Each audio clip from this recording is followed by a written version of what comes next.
যুক্তরাষ্ট্রের president Donald Trump নিজের পেশা সম্পর্কে বলেছেন, এর চেয়ে বেশি বিপজ্জনক কোনো পেশা নেই। শনিবার রাতে হোয়াইট হাউসের ব্রিফিংয়ে সাংবাদিকদের একথা বলেন ট্রাম্প। এর আগে ওয়াশিংটন হিলটন হোটেলে বিভিন্ন সংবাদ মাধ্যমের হোয়াইট হাউস সংবাদদাতাদের নৈশভোজের অনুষ্ঠান চলাকালে গুলির শব্দ আসে।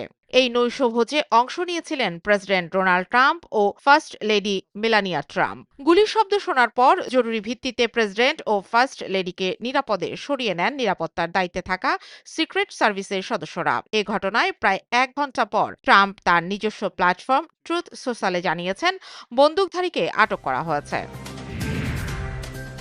আগামীকাল যশোর সফরে যাচ্ছেন প্রধানমন্ত্রী তারেক রহমান।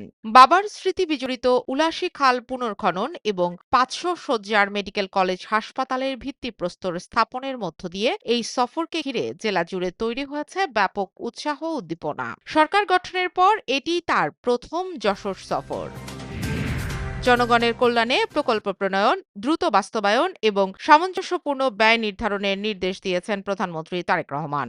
সকালে সচিবালয়ে অনুষ্ঠিত জাতীয় অর্থনৈতিক পরিষদের নির্বাহী কমিটি এনেকের বৈঠকে প্রধানমন্ত্রী এসব নির্দেশ দেন।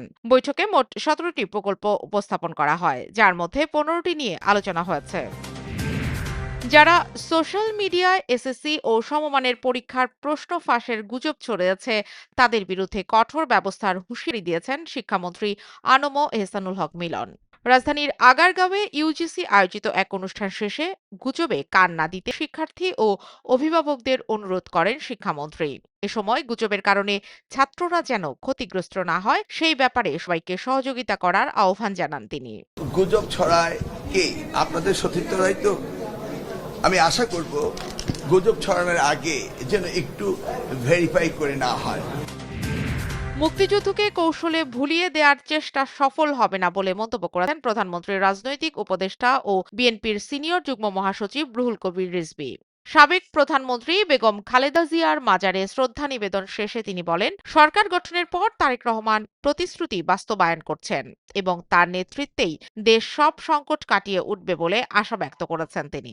আমরা যদি গণতন্ত্র মিন করি তাহলে তো অবশ্যই সরকারি দল, বিরোধী দল বা সরকারে যে দল আছে এবং বিরোধী দলের মধ্যে আলোচনা, ডিসকাশন, ডিবেট, ডিসকোর্স এগুলো অব্যাহত থাকবে।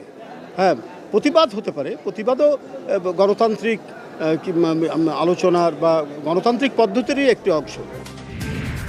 সাগররুনি হত্যা মামলার তদন্ত প্রতিবেদন দাখিলের সময় আরও বাড়িয়েছে হাইকোর্ট। বিচারপতি ফাতেমা নজিব ও বিচারপতি সাইফুল করিমের সমন্বয়ে গঠিত হাইকোর্ট বেঞ্চ এ আদেশ দেন। বহুল আলোচিত এ মামলার তদন্ত প্রতিবেদন দাখিল করতে আবারও ব্যর্থ হয়েছেন উচ্চ আদালতের টাস্ক ফোর্স কমিটি।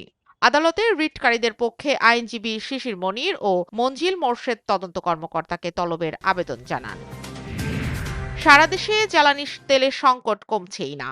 এখনো দীর্ঘ লাইন দেখা যাচ্ছে পেট্রোল পাম্পগুলোতে। প্রচণ্ড তাপদাহে ঘন্টার পর ঘন্টা লাইনে দাঁড়িয়ে সীমাহীন ভোগান্তির শিকার হচ্ছেন ক্রেতারা। ভোক্তাদের অভিযোগ, শৃঙ্খলার অভাবেই আবার কয়েক ঘন্টা লাইনে দাঁড়িয়েও তেল না পেয়ে হতাশ হয়ে ফিরে যাচ্ছেন অনেকেই। দীর্ঘদিনের তীব্র গরমের পর অবশেষে দেশের কয়েকটি বিভাগে আগামী 4 দিনে ভারী থেকে অতি ভারী বর্ষণের আভাস দিয়েছে আবহাওয়া অধিদপ্তর। আজকালে ভারী বৃষ্টিপাতের সতর্ক বার্তায় সংস্থাটি তথ্য জানিয়েছে। এরই মধ্যে অস্থায়ী ঝোড়ো হাওয়ার সম্ভাবনা দেখা দিয়েছে, যার ফলে তাপমাত্রা কিছুটা কমতে পারে।